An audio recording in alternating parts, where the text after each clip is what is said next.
In today's video, we are making the greenest soup ever, pea and spinach with goat cheese and poached egg. And I know it sounds kind of complicated, but it's not. And if you follow this recipe step by step, you shouldn't have any problems and you should be done with it in less than half an hour.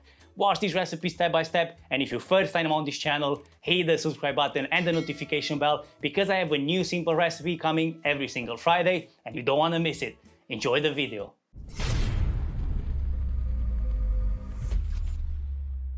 On the way to one of the easier soups ever, we're gonna be using 1 white onion, 2 cloves of garlic, and you want these to get them roughly chopped and set them aside for later when we're gonna get into frying. To help giving a nice smooth consistency to our soup, we're gonna be using 1 potato. And the idea with the potato can be used in multiple situations when you're making puree soups, but just make sure you don't abuse it, because you want the main flavor of your soup to be the one standing. So in this situation, is the pea and spinach, or whenever you make any other flavor, you want to feel that flavor first and after the rest, and not the potato, if you know what I mean. Set a pan on medium heat and add about 50 grams of butter. Add the onion and the garlic and cook them for about 10 minutes or until they start getting a bit of color. Remember to mix in time to time so they cook evenly, and on top of that you don't want to burn them. Once the onion and the garlic are cooking, we're gonna be making some poached eggs. These are working so well with the pea and the spinach flavor. So all you need is a pot of water, a touch of vinegar, a touch of salt, just form a whirlpool into the middle, add the egg, cook for about 3-4 minutes, job done, poached eggs ready. Add the chopped potato in, and at this point you have 2 options. You either go with chicken stock, which will give you a really nice flavor and I'm highly recommending, or you can go with veg stock, keep it vegetarian till the end. Nothing wrong with it, it will still be nice and will still be flavorsome. With the stock added, we can go in with the seasoning, a 1/4 tablespoon of salt and about a 1/4 teaspoon of pepper. I'm going simple, nothing complicated, but if you want to go with other flavors, no problem. And of course you want to add the seasoning right from the beginning so it has enough time to give a nice flavor to our soup. And if you need to adjust, of course you can adjust at the end, but I would say that the main seasoning should be done right from the beginning. Now put the lid on and simmer this for about 20 minutes, or until the potatoes are breaking up easily. After about 20 minutes the potatoes are ready, so now we can add in the garden peas.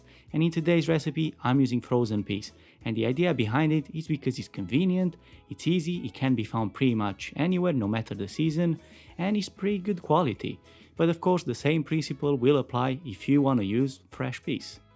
Because our garden peas is frozen, once it touches the stock it will drop the temperature of the liquid drastically.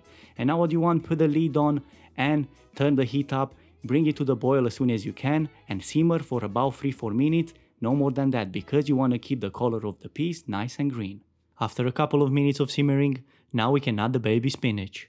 But bear in mind that once the spinach is touching that hot soup, we need to move straight into blending.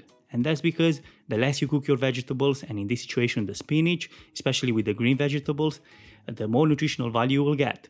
So you want to keep your soup green, you want to keep it healthy, so straight into blending.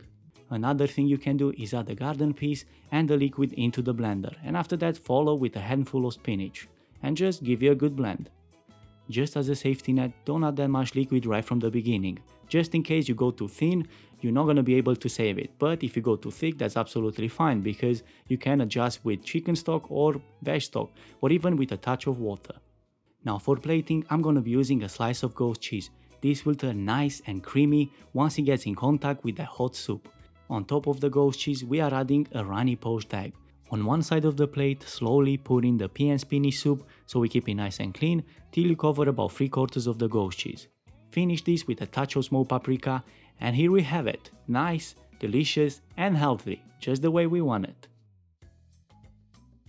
If you enjoyed this content, please give it a big thumbs up and check other videos on my channel. Plenty of videos on my channel and more coming up. And of course, share this with your friends and your family. Show them how to make a green soup.